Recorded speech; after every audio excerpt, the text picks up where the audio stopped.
ربنا آتنا في الدنيا حسنة وفي الآخرة حسنة وقنا عذاب النار۔ محترم حاضرین جمعہ، بزرگوں، دوستوں، چھوٹے بڑے بھائیوں، ادھر بہت سارے لوگ باہر کھڑے ہیں، آپ لوگ تھوڑا آگے آ جائیں تاکہ وہ بیٹھ جائیں۔ میں نے خطبہ حاجت کے بعد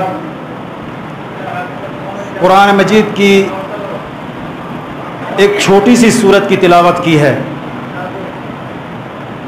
اور سورہ ایلاف کی ایک آیت بھی پڑھی ہے۔ کئی دن پہلے مجھے کہا گیا کہ خطبہ دینا ہے، تو میں تو خطیب نہیں ہوں، پھر بھی میں نے شیخ کی بات کو ٹالا نہیں، لیکن میں نے بہت غور کیا کہ کس عنوان پر بولا جائے، تو میرے ذہن میں یہ بات آئی کہ سب سے بہترین موضوع، سب سے بہترین عنوان جو لوگوں کے درمیان اس کو بیان کیا جائے، پیش کیا جائے، وہ ہے اللہ رب العالمین کا تعارف۔ اللہ رب العالمین نے سورہ قریش یا سورہ الاف کے اندر کہا فَلْيَعْبُدُوا رَبَّ هَذَا الْبَيْتِ۔ کفار قریش مکہ کے مشرکوں کو اللہ رب العالمین نے کہا فَلْيَعْبُدُوا رَبَّ هَذَا الْبَيْتِ، اس گھر کے رب کی عبادت کرو، یعنی خانہ کعبہ جس میں 365 بت رکھ دیے تھے، ان سے اللہ رب العالمین نے کہا کہ اس گھر کے رب کی عبادت کرو، الذی اطعمہم من جوع، جس نے تم کو بھوک میں کھانا کھلایا اور خوف میں امن دیا۔ آج یہ مسجد بنی ہے، ہم جس کی عبادت کرنے آئے ہیں، بہت سارے بزرگوں سے اگر یہ پوچھا جائے جو تہجد کی نماز پڑھتے ہیں، جو روزہ کبھی زندگی میں چھوڑا نہیں ہے، ان سے آپ پوچھئے کہ آپ کے رب کے بارے میں کچھ بتائیے، نہیں بتا پائیں گے، وہ بغلیں جھانکیں گے۔ اللہ کے رسول صلی اللہ علیہ وسلم 13 سال مکہ کے اندر صرف اللہ رب العالمین کی توحید بیان کرتے تھے، وحدانیت، اسی پہ آپ نے 13 سال کی مدت صرف کیا۔ نماز روزہ، صرف نماز کی فرضیت مکہ میں ہوئی تھی اور بقیہ جتنے بھی حکام ہیں وہ مدینے میں۔ 13 سال اللہ کے رسول صلی اللہ علیہ وسلم نے صرف اللہ رب العالمین کی وحدانیت، اس کا تعارف لوگوں کے اندر پیش کیا۔ کفار مکہ نے کہا انصب لنا ربک یا محمد، اے نبی تم تو اپنے آپ کو نبی کہتے ہو، تو اپنا رب کا نسب نامہ بیان کرو، اپنے رب کا تعارف پیش کرو۔ ہم جب کسی سے ملتے ہیں تو پوچھتے ہیں آپ کا نام کیا ہے، آپ کا گھر کہاں ہے، آپ کے ماں باپ کا نام کیا ہے، آپ کس علاقے سے تعلق رکھتے ہیں، آپ کہاں رہتے ہیں، یہ سارے سوالات ہوتے ہیں۔ لیکن جس رب کی آپ عبادت کرتے، کبھی آپ نے سوچا کہ وہ کون ہے، ان کی صفات کیا ہیں، ان کے اوصاف کیا ہیں، وہ اس کے نام کتنے ہیں، کبھی آپ نے سوچا ہے؟ یہی سوال کفار قریش نے اللہ کے رسول صلی اللہ علیہ وسلم سے کیا، انصب لنا ربک یا محمد، اے نبی محمد، اپنے آپ کو نبی کا نبوت کا دعویٰ جو تم پیش کر رہے ہو، ذرا اپنے رب کا تعارف پیش کرو۔ اللہ کے رسول خاموش ہو گئے، چونکہ پتہ نہیں تھا۔ پھر وہی نازل ہوئی اور کہا قل، اے نبی کہہ دیجئے میں نے نبوت کا تاج آپ کے سر پہ رکھا ہے، آپ آخری نبی ہیں، آپ کے بعد کوئی نبی نہیں آئے گا، نبوت کا دروازہ بند کر دیا گیا ہے، آپ کے بعد جو بھی نبی ہونے کا دعویٰ کرے گا وہ جھوٹا ہے، کذاب ہے، دجال ہے۔ اس کے بعد کہا قل هو اللہ احد، کہہ دیجئے کہ اللہ ایک ہے، اللہ اکیلا ہے، اللہ تنہا ہے۔ عربی کے اندر جو احد کا لفظ آتا ہے، اس کے آگے پیچھے کچھ نہیں ہوتا ہے، زیرو بھی نہیں ہوتا ہے۔ جب واحد کہیں گے تو اس کے آگے پیچھے 0 اور 2 ہوتا ہے، لیکن احد جب کہیں گے تو اس کا مطلب ایک، اکیلا، تنہا۔ کہا قل هو اللہ احد، کہہ دیجیے کہ اللہ ایک ہے، اکیلا ہے، تنہا ہے۔ یہ جو اللہ لفظ ہے یہ اللہ تعالیٰ کا ایک نام ہے، اور جتنے بھی اللہ تعالیٰ کے نام ہے ان تمام ناموں کی اصل مرجع یہی نام ہے۔ حدیث کے اندر آتا ہے کہ ان للہ 99 اسما من احصاها دخل الجنہ، اللہ رب العالمین کے 99 نام ہے، اگر ان نام کو کوئی رٹ لیتا ہے اور اس کے تقاضے کے مطابق عمل کرتا ہے تو اس کے لیے جنت ہے۔ ان تمام ناموں کی اصل مرجع یہی اللہ ہے۔ آج تک کسی کسی انسان کے اندر یہ جرات نہیں ہوئی کہ وہ اپنا نام اللہ رکھ سکے. اللہ رب العالمین کے بہت سارے نام ہیں. آپ جانتے ہیں رحمان ہے، رحیم ہے، جبار ہے، قہار ہے، سمیع ہے، بصیر ہے، قدوس ہے. بہت سارے اللہ رب العالمین کے نام ہیں. اس میں سے اللہ اصل نام ہے. بعض مفسرین کہتے ہیں کہ یہ اللہ جو ہے یہ اسم اعظم ہے. تو اللہ رب العالمین کا یہ نام اللہ رب العالمین کی بہت بڑی معرفت کی دلیل ہے. اللہ کا معنی معبود، الہ سے ہے، اس کا معنی معبود ہے. اس کے بعد اللہ رب العالمین نے کہا کہ اللہ ایک ہے، اکیلا ہے، تنہا ہے. آپ سے اب جب پوچھا جائے کہ کیسے آپ کو معلوم ہے کہ ایک اکیلا ہے، ہو سکتا ہے ہزاروں معبود ہو سکتا ہے 2 ہو، 3 ہو، 4 ہو، 5 ہو، 1000 ہو، کروڑ ہو. دنیا میں بہت سارے لوگ ہیں جو 2 معبود کو مانتے ہیں. مجوسی لوگ 2 معبود مانتے ہیں، ایک خیر کا اور ایک شر کا، ایک بھلائی کا ایک برائی کا. عیسائی لوگ 3 معبود پہ یقین رکھتے ہیں، اللہ رب العالمین، اس کی بیوی اور اس کا بیٹا عیسیٰ. اور بعض لوگ جبریل کو بھی مانتے ہیں، معبود مانتے ہیں. اور بہت سارے لوگ ہیں ہمارے ہندوستان میں جو ماحول ہے، آپ جانتے ہیں یہ لوگ کتنے معبودوں کی عبادت کرتے ہیں. بہرحال اللہ رب العالمین نے کہا کہ وہ اکیلا ہے، تنہا ہے. اس کی کیا دلیل ہے؟ کیسے آپ کہیں گے کہ وہ اکیلا ہے؟ سب سے بڑی دلیل قرآن مجید کے اندر بہت سارے آیاتوں میں اللہ رب العالمین نے کہا اور حجت قائم کی. ایک جگہ اللہ رب العالمین نے کہا لو کان فیہما آلہۃ الا اللہ لفسدتا. زمین اور آسمان کے درمیان اگر اللہ کے سوا بھی کوئی معبود ہوتا تو یہ زمین اور آسمان کا جو نظام ہے یہ درہم برہم ہو جاتا. نظام نہیں رہتا، بلکہ ایک خدائی ثابت کرنے کے لیے ایک دوسرے پر چڑھ دوڑتے. جیسا کہ اللہ رب العالمین نے دوسری جگہ کہا قل لو کان ماہ آلہہ کما یقولون اذا لابتغوا الی ذی العرش سبیلا. یہ لوگ جو کہہ رہے ہیں کہ اللہ کے علاوہ اور بہت سارے معبود ہیں، اگر ایسا ہوتا اذا لابتغوا الی ذی العرش سبیلا، جو عرش پر اللہ بیٹھا ہوا ہے اس کو کرسی الٹنے کے لیے تمام معبود دوڑ پڑتے، تمام معبود دوڑ پڑتے. دوسری جگہ اللہ رب العالمین نے کہا کہ اللہ کے سوا بھی اور معبود ہوتے وما کان معه آلہہ اذا لذهب كل الہ بما خلق ولعلى بعضهم على بعض. اگر اللہ کے سوا بھی معبود ہوتا تو کیا ہوتا؟ کہا کہ ہر کوئی جو چیز اس نے پیدا کیا ہے اس کو لے کر کے الگ ہو جاتا. ہم نے زمین بنائی، زمین ہماری ہے. وہ کہتا ہم نے آسمان بنایا، آسمان ہمارا ہے. ہم نے انسان کو پیدا، انسان ہمارا ہے. وَلَعَلَى بَعْضُهُمْ عَلَى بَعْضٍ، یہ ایک دوسرے پر چڑھ دوڑتے. ان تمام دلیلوں سے یہ بات واضح ہوتی ہے کہ معبود صرف ایک ہے. اگر ایک سے زائد ہوتا تو دنیا کا نظام جو چل رہا ہے یہ چلتا نہیں، بلکہ درہم برہم ہو جاتا، ٹوٹ پھوٹ جاتا. اس کے بعد اللہ رب العالمین نے سورہ نحل کے اندر بہت ساری آیتوں کے اندر ذکر کیا. عطا امر اللہ سے لے کر کے بہت سارے آیتوں کے اندر کہا. پہلے کہا خلق السماوات والارض، اس نے آسمان بنایا، زمین بنائی. آگے کہا وخلق الانسان من نطفۃ، انسان کو نطفے سے پیدا کیا. آگے کہا والانعام خلقها لکم فیہا دفع ومنافع، ہم نے مویشی جانور پیدا کیے جس میں تمہارے لیے فائدہ ہے. اس کے بعد آگے کہا کہ والخیل والبغال والحمیر. اس کے بعد کہا کہ ہم نے سمندر بنائے. سمندر 2 طرح کے ہیں، کھارا ہے، میٹھا ہے. جو کھارا سمندر ہے اس میں ہیرے جواہرات نکلتے ہیں، اور جو میٹھا سمندر ہے اس میں مچھلیاں گوشت نکلتا ہے جس کو تم کھاتے ہو. اس کے بعد اللہ رب العالمین نے کہا وہ آسمان سے پانی برساتا ہے. منہ شراب ومنہ شجر فیہ تسیمون، کہا کہ آسمان سے پانی برستا ہے، اس پانی کو تم پیتے ہو، اس سے درخت اور پودے اگتے ہیں اور اسی سے تم جانور کو چراتے ہو. آگے اللہ رب العالمین نے کہا وَسَخَّرَ لَكُمُ اللَّيْلَ وَالنَّهَارَ، وہ اللہ ہے جو رات اور دن کو تمہارے تابع کر دیا. وَالشَّمْسَ وَالْقَمَرَ، سورج اور چاند کو تمہارے تابع فرمان بنا دیا. اس کے بعد کہا کہ وَالنُّجُومَ مُسَخَّرَاتٍ بِأَمْرِهِ، ستاروں کو بھی اللہ رب العالمین نے تمہارے مسخر کر دیا. اس کے بعد اللہ رب العالمین یہ سوال اٹھا رہا ہے أَفَمَنْ يَخْلُقُ كَمَنْ لَا يَخْلُقُ، جس نے پیدا کیا اور جو پیدا نہیں کیا، کیا دونوں برابر ہو سکتے ہیں؟ دونوں برابر ہو سکتے ہیں.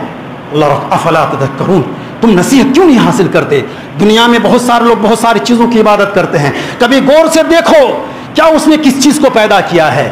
کوئی چیز پیدا نہیں کیا، بلکہ وہ خود مخلوق ہیں، اس کو کسی نے پیدا کیا ہے۔ قرآن مجید کے اندر اللہ رب العالمین نے آیت الکرسی کے اندر کہا اللہ لا الہ الا هو الحی القیوم لا تأخذه سنة ولا نوم له ما فی السماوات وما فی الارض، زمین و آسمان کی ملکیت اللہ رب العالمین کے ہاتھ میں ہے۔ آج دنیا کے اندر کوئی یہ دعویٰ نہیں کر سکتا کہ زمین ہماری ہے، آسمان ہمارا ہے، کسی نے دعویٰ نہیں کیا۔ آج جب کورونا کی مار پڑی 21ویں صدی میں، دنیا نے جتنی ترقی کی ہے کبھی اتنی ترقی دنیا نے نہیں کی تھی، لیکن آج اللہ رب العالمین نے سارے لوگوں کو ان کی اوقات بتا دی، سارے لوگوں کو گھر میں بند کر کے دکھا دیا کہ دیکھو میری قدرت کیا ہے۔ میرے بھائیو، بڑی دلیل ہے کہ اللہ ایک ہے، دو معبود نہیں ہے، تین نہیں ہے، ہزار نہیں ہے، کروڑ نہیں ہے۔ جو لوگ اتنے معبودوں کی عبادت کرتے ہیں اس کو اپنے گریمان میں جھانک کے دیکھنا چاہیے۔ اس کے بعد اللہ رب العالمین کہہ رہا ہے اللہ الصمد، اللہ الصمد، جس نے آسمان بنایا، زمین بنائی، تمام مخلوقات کو عدم سے وجود میں لایا اور ان کے نظام کو سنبھال رہا ہے۔ اس کے بعد کہا اللہ الصمد، اللہ بے نیاز ہے۔ تمام اردو ترجموں کے اندر یہ لکھا ہے کہ اللہ بے نیاز، صمد کا معنی بے نیاز۔ بے نیاز کا مطلب ہوتا ہے وہ کسی چیز کا محتاج نہیں، ہم کو کسی کی ضرورت نہیں ہے، یہ معنی صحیح نہیں ہے۔ صمد کا جو معنی ہے اس کا معنی یہ ہے، عربی کے جو جانکار ہیں وہ جانتے ہیں کہ صمد اس کو کہتے ہیں جس کے سب محتاج ہو، کسی کا محتاج نہ ہو۔ اللہ رب العالمین کسی کا محتاج نہیں ہے، سب اس کے در کے بھکاری ہیں۔ اور اللہ رب العالمین کے جن لوگوں نے فقیر کہا تھا، اللہ رب العالمین نے پھٹکارتے ہوئے کہا لقد سمع اللہ قول الذین قالوا ان اللہ فقیر ونحن اغنیاء۔ اللہ رب العالمین نے ان لوگوں کی بات سن لی اور لکھ بھی رہا ہے جن لوگوں نے کہا کہ اللہ فقیر ہے، وہ ہم سے صدقہ مانگتا ہے۔ دین اسلام کے اندر چندہ اللہ رب العالمین اپنے لیے نہیں مانگتا، غریبوں کو دو، مسکینوں کو دو، یتیموں کو دو، محتاجوں کو دو۔ ایسا نہیں ہے کہ مسجد میں یا کہیں بھی یہ چیز نہیں ہے مسجد عبادت کرنے کے لیے آؤ تو پیسہ لے کر کے آؤ، یہ اسلام کے اندر نہیں ہے، دوسرے لوگوں کے اندر ہے۔ تو اللہ رب العالمین کہہ رہا ہے کہ وہ کسی کا محتاج نہیں، سب اس کے در کے بھکاری ہیں۔ اور سورہ نام کے اندر کہا وہ ہوا یطعم ولا یطعم، وہ سب کو کھلاتا ہے، اس کو کوئی کھلاتا نہیں ہے۔ دوسری جگہ اللہ رب العالمین نے سورہ زاریات کے اندر کہا ان اللہ هو الرزاق ذو القوۃ المتین، اللہ رب العالمین بہت بڑا رزق داتا ہے، روزی دینے والا ہے۔ ما اريد منکم من رزق وما اريد ان يطعمون ان اللہ هو الرزاق ذو القوۃ المتین۔ ہم کسی سے رزق نہیں مانگتے، تم مسجد میں آتے ہو تو اپنی بھلائی کے لیے آتے ہو، ایسا نہیں کہ عبادت کر کے اللہ رب العالمین کی جھولی بھر رہے ہو، نہیں، اللہ رکھا رہا ہے کہ ہم تم سے نہیں مانگتے۔ بلکہ قرآن مجید کے اندر سورہ جمعہ کے اندر کہا گیا فَإِذَا قُضِيَتِ الصَّلَاةُ فَانتَشِرُوا فِي الْأَرْضِ وَابْتَغُوا مِنْ فَضْلِ اللَّهِ، اللہ کے دربار میں آتے ہو، عبادت کرو اور جاؤ دنیا کماؤ۔ ایسا نہیں کہ بریا بسرا لے کر کے مسجد میں بیٹھ گئے، اس چیز کا حکم اللہ رب العالمین نہیں دیتا۔ اب دیکھیے، جو کسی کا محتاج نہیں سب اس کے محتاج ہیں۔ اب دنیا میں جتنے معبود ہیں اب ان کو لے لیجیے، حضرت عیسیٰ کو عیسائی لوگ اللہ مانتے ہیں، لیکن کیا وہ کھاتا پیتا نہیں تھا؟ پیشاب پاخانے کی ضرورت نہیں پڑتی تھی؟ قرآن مجید کے اندر سورہ مائدہ کے اندر اللہ رب العالمین نے کہا مل مسیح ابن مریم الا رسول قد خلت من قبلہ الرسل وامہ صدیقہ کانا یاکلان الطعام۔ یہ عیسیٰ علیہ السلام ایک تو اللہ کے بندے تھے، ان کی ماں اور وہ دونوں کھاتے پیتے تھے۔ جو کھاتا پیتا وہ معبود کیسے ہو سکتا ہے؟ جب کھائے گا پیا تو پیشاب پاخانہ کی ضرورت پڑے گی، یہ اللہ نہیں ہو سکتا۔ اللہ کون ہے؟ سورہ آیت الکرسی کے اندر اللہ رب العالمین نے کہا اللہ لا الہ الا هو الحی القیوم لا تأخذہ سنۃ ولا نوم۔ قیوم کا معنی کیا ہے؟ پوری دنیا کو سنبھالا ہوا ہے، خود سنبھلا ہوا، پوری دنیا کی کنٹرول کیا ہوا ہے، یہ ہے قیوم۔ سب اس کے محتاج ہیں، وہ کسی کا محتاج نہیں۔ اگر آپ یہ دنیا یا آسمان کو دیکھیں جس کے بارے میں اللہ رب العالمین نے قرآن مجید کے اندر کہا لخلق السماوات والارض اکبر من خلق الناس، آسمان و زمین کو پیدا کرنا انسان کے پیدا کرنے سے کہیں زیادہ مشکل تھا۔ بغیر ستون، بغیر کھمبا، بغیر کسی سہارے کے آسمان کھڑا ہے۔ اسی لیے اللہ رب العالمین نے سورہ رات کے اندر کہا اللہ الذی رفع السماوات بغیر عمد ترونہا، یہ آسمان جو تم اپنے اوپر دیکھ رہے ہو بغیر ستون کے کھڑا ہے۔ اسی لیے سورہ بقرہ کے اندر پہلا حکم اللہ رب العالمین نے دیا یا ایھا الناس، اے لوگو اعبدوا ربکم الذی خلقکم والذین من قبلکم لعلکم تتقون. اس اللہ کی عبادت کرو جس نے تم کو اور تمہارے باپ دادا کو پیدا کیا. اس کے بعد کہا الذی جعل لکم الارض فراشا والسماء بناء, جس نے زمین کو فرش بنا دیا اور آسمان کو چھت بنا دیا. یہ زمین پانی پر ہے. سائنسداں لوگ کہتے ہیں کہ زمین پانی پر ہے. اگر یہ اللہ رب العالمین دوسرے قرآن مجید کے اندر کہا والجبال اوتادا, پہاڑ کو ہم نے میک بنا کر کے گاڑ دیا ہے زمین کے اندر تاکہ زمین حرکت نہ کرے. اگر زمین ڈانوا ڈول ہونے لگے, زمین حرکت کرنے لگے تو دنیا کا نظام درہم برہم ہو جائے گا. لوگ چل نہیں پائیں گے, لوگ گھر نہیں بنا پائیں گے. اور یہ آسمان جو بغیر ستون بغیر کھمبے کے ہے, اگر انسان چھت کے اوپر سے گر جائے, قرآن مجید کے اندر اللہ رب العالمین نے کہا کہ آسمان کو اللہ روکا ہوا ہے, اگر اللہ چھوڑ دے تو آسمان زمین پر دھپ سے گر جائے گا. اور یہ مخلوقات کو دیکھیے, کتنے مخلوقات ہیں. میں نے ہوئل مچھلی کے بارے میں پڑھا. یہ وہ مچھلی ہے جس کو عربی کے اندر ہوت کہا جاتا ہے, اور ہوت الازرق ہوئل مچھلی, بلو ہوئل جس کو کہا جاتا ہے. یہ مچھلی ایک دن میں اس کی جو خوراک ہے 28 ٹن ہے. 28 ٹن ہے. اس کا جو بچہ ہے وہ ہاتھی کے برابر کا ہوتا ہے اور 4 ٹن روزانہ کھاتا ہے. آپ تصور کیجئے کتنی مخلوقات ہیں جو اللہ اس کو روزی بہم پہنچا رہا ہے, اس کو کھلا پلا رہا ہے. تو اللہ جو ساری دنیا کو سنبھالا ہوا ہے, سارے مخلوقات ہیں, جب اس نے پیدا کیا, جب وہ روزی دیتا ہے تو کیا وہ عبادت کا حقدار نہیں ہے؟ کیا وہ عبادت کا حقدار نہیں ہے؟ ہر انسان کو اپنے گریبان میں جھانک کر دیکھنا چاہیے. اس لیے اللہ رب العالمین نے قرآن مجید کے اندر بہت ساری جگہوں میں افسوس کرتے ہوئے کہتا ہے کہ یہ لوگ کس راستے میں جا رہے ہیں. انا یوفکون, کہاں جا رہے ہیں یہ لوگ؟ اللہ نے عقل دی, سوچنے کے لیے دل دیا, دماغ دیا, اچھا جسم دیا. لقد خلقنا الانسان فی احسن تقویم. انسان کو چاہیے کہ اپنے گریبان میں جھانک کے دیکھے. دوسری جگہ اللہ رب العالمین کہہ رہا ہے کہ اس کو چاہیے دنیا کو دیکھے. وفی انفسکم افلا تبصرون, دنیا کو چھوڑو اپنے ذات کو دیکھو. یہ دل جو دھڑکتا ہے بغیر بیٹری کے, بغیر مشین کے دھڑکن ہے.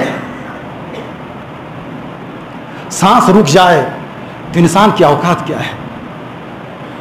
ریاض کے اندر ایک ہاسپٹل میں ایک مریض آیا, آئی سی یو میں اس کو رکھا گیا, وینٹیلیٹر پہ رکھا گیا, آکسیجن دیا گیا. 4 گھنٹے کے بعد کہا کہ آپ کا 500 ریال بل ہوتا ہے. وہ آدمی رونے لگا. ڈاکٹر نے کہا کہ آپ کے پاس پیسہ نہیں ہے. کہا کہ سب کچھ ہے لیکن میں عبادت نہیں کرتا تھا. آج اس آکسیجن کی قیمت 4 گھنٹے میں 500 ریال دے رہا ہوں, اور پوری زندگی میں نے جو سانس لی ہے, میں نے جس کی نعمتوں میں پلا بڑھا ہے, اس کی عبادت نہیں کی. آج کورونا کی بیماری آئی ہوئی ہے, پھر بھی لوگ عبادت نہیں کر رہے ہیں, ڈھیٹ بن گئے ہیں. ہم نے قرآن مجید میں پڑھا ہے کہ بنی اسرائیل کو اللہ رب العالمین نے بہت طرح سے آزمایا. یہاں تک انہوں نے کہا دیا لن نؤمن لک حتی نری اللہ جہرۃ, ہم تم پر اے موسیٰ ہم تم پر ایمان نہیں لائیں گے یہاں تک کہ اللہ ہمارے سامنے آ جائے.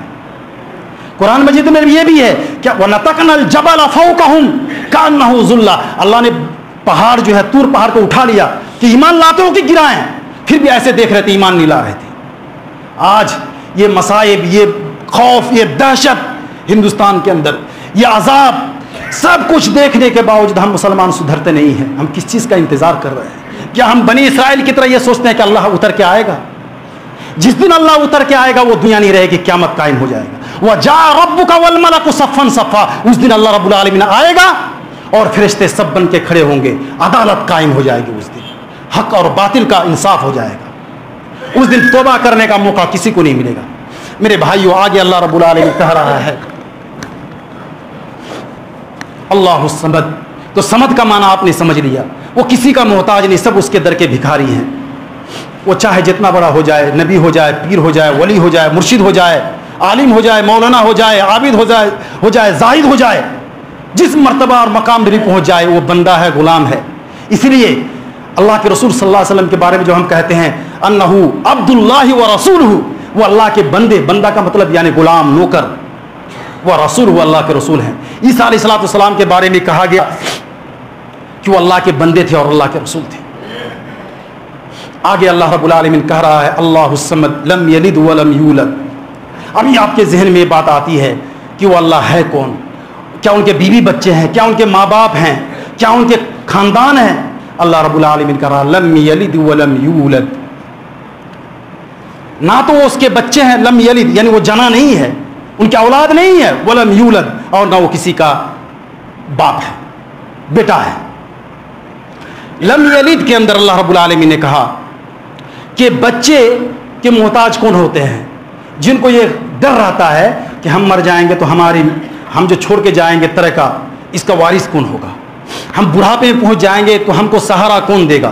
ان چیزوں کا ڈر ہوتا ہے، اس لیے لوگ اولاد مانگتے ہیں۔ اللہ رب العالمین کو ان چیزوں کا ڈر نہیں ہے، کبھی اللہ رب العالمین زوال نہیں آئے گا۔ قرآن مجید کے اندر اللہ رب العالمین نے کہا لہو ما فی السماوات و ما فی الارض، آسمان اور زمین سب اسی کے ہیں، اس کو کس چیز کی ضرورت ہے؟ اس کے بعد اللہ رب العالمین یہ بھی کہہ رہا ہے کہ جب اس کے بیوی نہیں ہے انا یکون لہ ولد ولم تکن لہ صاحبہ، ارے اس کے بچے کہاں سے ہوں گے؟ اس کی بیوی تو ہے یہ نہیں ہے، جب بیوی نہیں ہے تو بچے کہاں سے آئیں گے؟ اللہ رب العالمین نے قرآن مجید کے اندر یہ کہا کہ ہماری بیوی نہیں ہے تو بچے کہاں سے آئیں گے؟ اس کے بعد جو بچہ ہوتا ہے جس کے جیسے عیسائی نے حضرت عیسیٰ علیہ السلام کو اللہ کا بیٹا قرار دیا، تو بیٹا باپ کے جنس میں ہوتا ہے۔ آپ جیسے جانور پالتے ہیں، گائے پالتے ہیں، بھینس پالتے ہیں، کبھی آپ نے دیکھا کہ بھینس کے پیٹ سے گائے پیدا ہوا ہے؟ کبھی دیکھیں آپ؟ تو جب اللہ ہے وہ نور ہے، اللہ نور السماوات والارض، اللہ آسمان و زمین کا نور ہے۔ جب وہ نور ہے تو عیسیٰ علیہ السلام جو ماں کے پیٹ سے پیدا ہوئے وہ کیسے اللہ ہو سکتا ہے؟ کیسے اللہ ہو سکتا ہے؟ سوچنے والی بات ہے کہ اللہ نہیں ہو سکتا، وہ اس کے جنس میں نہیں ہے۔ اللہ نور ہے اور یہ مٹی سے ہے، تو جب جنس سے نہیں ہے تو معلوم ہوا کہ یہ لوگ جو حضرت عیسیٰ کو عیسائیوں نے اللہ کا بیٹا قرار دیا، حضرت عزیر کو یہودی نے اللہ کا بیٹا قرار دیا، کفار مشرکین نے فرشتوں کو اللہ کی بیٹیاں قرار دیا۔ یہ بہت بڑی ناانصافی ہے اور ظلم ہے اللہ رب العالمین پر، ان لوگوں نے بہتان باندھا ہے۔ اللہ تعالیٰ سے دعا ہے کہ اللہ تعالیٰ ہم تمام مسلمانوں کو توحید صحیح طور پر سمجھنے کی توفیق عطا فرمائے۔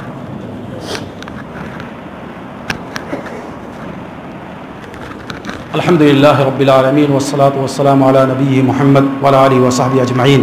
اس کے بعد اللہ رب العالمین نے کہا لم یلد ولم یولد، لم یولد، اس کا کوئی باپ نہیں ہے، وہ کسی کا بیٹا نہیں ہے۔ اس لیے کہ جیسے میں ابھی ہوں، میری عمر سمجھ لیں 35 سال ہے، 35 سال پہلے میرا وجود نہیں تھا، میں 35 سال کے بعد پہلے پیدا ہوا، اور پھر میں خوب اللہ نے حیات دی تو 100 سال، اس کے بعد میرا وجود نہیں رہے گا۔ تو اللہ تعالیٰ کا نہ ابتدا ہے نہ اس کی انتہا ہے، هو الاول والآخر والظاہر والباطن، اللہ رب العالمین شروع سے ہے آخر تک رہے گا، اس کی ابتدا اور انتہا نہیں ہے۔ اس لیے اللہ کے رسول صلی اللہ علیہ وسلم دعا کیا کرتے تھے اللہم انت الاول فلیس قبلک شیء، یہ اللہ تو سب سے پہلے، تیرے پہلے کوئی نہیں تھا، وانت الاخر فلیس بعدک شیء، یہ اللہ تو آخر میں تک رہنے والا ہے، تیرے بعد کوئی نہیں رہے گا۔ یہ اللہ کے رسول صلی اللہ علیہ وسلم دعا کیا کرتے تھے۔ تو جو پیدا ہوتا وہ حادث ہے اور وہ پھر مر جائے گا، تو جو حادث ہے وہ معبود نہیں ہو سکتا۔ اسی لیے اللہ رب العالمین نے قرآن مجید کے اندر آیت الکرسی کے اندر کہا الحی القیوم، وہ زندہ جاوید ہے، اس کو زندہ رہنے کے لیے کھانے پینے کی ضرورت نہیں ہے، اسے زندہ رہنے کے لیے کسی سہارے کی ضرورت نہیں ہے، نہ اسے نیند آتی ہے نہ اونگ آتی ہے، لا تاخذہ سنۃ ولا نوم، اگر اللہ سو جائے تو پورے دنیا کا نظام درہم برہم ہو جائے گا۔ اگر گاڑی کوئی چلاتا ہے ڈرائیور، اگر اونگ ہے سوئے تو کیا گاڑی چل سکتی ہے؟ گاڑی حادثہ کا شکار ہو جائے گی۔ تو اللہ رب العالمین کے بارے میں اللہ کے رسول صلی اللہ علیہ وسلم نے کہا ان اللہ لا ینام ولا ينبغي له ان ینام، اللہ سوتا نہیں ہے اور مناسب نہیں کہ وہ سوئے، پوری دنیا کو چلا رہا ہے، کیسے اسے اونگ آ سکتی ہے، کیسے وہ سوئے گا؟ اس کے بعد اللہ رب العالمین کہہ رہا ہے لم یلد ولم یولد ولم یکن له کفوا احد، اس کے برابر کوئی نہیں، اس کا شریک اور ساجی کوئی نہیں، نہ صفات میں، نہ ذات میں، نہ عبادت میں، نہ افعال میں، جب ہم کہتے ہیں کہ اللہ رب العالمین، جیسا اللہ رب العالمین نے کہا بل یداہ مبسوطتان، اللہ کے دو ہاتھ ہیں، انسان کے بھی دو ہاتھ ہیں، یہ میں اپنی طرف سے نہیں، قرآن میں اللہ نے کہا کہ اللہ کے دو ہاتھ ہیں۔ حضرت آدم علیہ السلام کو جب سجدہ کرنے کے لیے کہا گیا ابلیس سے کہ ان کو سجدہ کرو، تو وہاں بھی کہا ما منعک ان تسجد لما خلقت بیدی، جس کو میں نے دو ہاتھ سے پیدا کیا اس کو تم سجدہ کیوں نہیں کر رہے ہو؟ یہاں بھی ذکر ہے کہ ان کو دو ہاتھ سے پیدا کیا، تو معلوم ہے دو ہاتھ ہے، تو کیا اللہ رب العالمین کے ہاتھ ہمارے ہاتھ کی طرح؟ نعوذ باللہ، ایسا عقیدہ رکھنا کفر ہے۔ اللہ رب العالمین نے سورۃ الشورى کے اندر کہا لیس کمثلہ شیء وہو السمیع البصیر، اللہ کی طرح کوئی نہیں ہے، وہ سنتا ہے دیکھتا ہے، لیکن ہم جیسے 1 کلومیٹر دور کی آواز ہم نہیں سن سکتے ہیں، لیکن اگر اللہ رب العالمین کو کوئی سمندر کے اندر بھی پکارتا ہے، مچھلی کے پیٹ میں بھی پکارتا ہے، اندھیری رات میں بھی پکارتا ہے، تو اس کی پکار وہ سنتا ہے۔ ہم آدھا کلومیٹر سے زیادہ دیکھ نہیں سکتے ہیں، لیکن اللہ رب العالمین کی اتنی قوت بصارت ہے کہ پوری دنیا کو دیکھ رہا، اندھیری رات ہو، اندھیری جگہ میں ہو، پھر بھی اس کو دیکھتا ہے، اس کی آواز کو سنتا ہے، اس کا جیسا کوئی نہیں ہے۔ اس لیے اللہ رب العالمین نے کہا فلا تضربوا للہ الامثال، اللہ کے لیے مثالیں بیان مت کرو، مت بند کرو۔ ہم جب یہ عقیدہ رکھتے ہیں کہ اللہ کی آنکھیں ہیں، اللہ کا کان ہے، اللہ کے دو پیر بھی ہے، حدیث کے اندر آیا ہے، تو ہم اس کی تشبیہ نہیں دیتے ہیں کہ اس کا پیر ایسا ہے، نعوذ باللہ۔ بعض لوگوں کا یہ عقیدہ مشبہہ کا یہ عقیدہ ہے کہ ایسے ایسے ہیں، یہ سب عقیدہ رکھنا کفر ہے۔ بس ہم اتنا عقیدہ رکھے کہ اللہ کی آنکھیں ہیں، اللہ کے ہاتھ ہیں، لیکن کیسا ہے ہم نہیں جانتے ہیں۔ اللہ رب العالمین سے دعا ہے کہ اللہ رب العالمین ہم تمام مسلمانوں کو توحید سمجھنے کی توفیق عطا فرمائے۔ یہ ساری باتیں تھی، لیکن ایک بات بتا کر کے اپنی باتیں ختم کرتا ہوں۔ یہ سورہ اخلاص اس کا نام ہے، سورہ اخلاص۔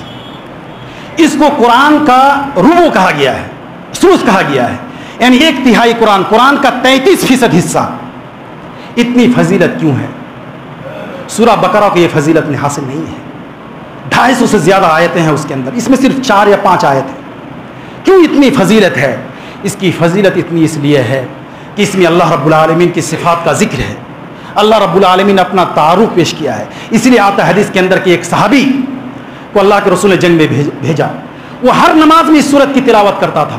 صحابہ اکرام تنگ آ گئے، جب مدینہ لوٹے تو کہا کہ یہ جو ہے ہر نماز میں قل اللہ احد پڑھا کرتا تھا، تو اللہ کے رسول نے کہا صلوہ لأی شیء یصنع ذلک، جا کے پوچھو کہ ایسا کیوں کرتا تھا۔ جب اس سے لوگوں نے پوچھا، صحابہ کرام نے پوچھا، تو انہوں نے کہا لأنہا صفت الرحمن وانا احبھا، اس میں اللہ رب العالمین کے اوصاف، ان کی صفات کا ذکر ہے، اور میں چاہتا ہوں، اللہ سے محبت کرتا ہوں، اس کی صفات سے مجھے محبت ہے۔ آپ جب کسی سے عشق کرتے ہیں، محبت کرتے ہیں، اس کا ہمیشہ چرچا آپ کرتے ہیں، تو کہا کہ اللہ تعالیٰ کی صفات ہیں، میں اس میں، تو اللہ کے رسول نے کہا اخبروہ ان اللہ یحب، جا کے خبر پہنچا دو کہ اللہ بھی ان سے محبت کرتا ہے۔ اللہ تعالیٰ سے دعا ہے کہ الہ العالمین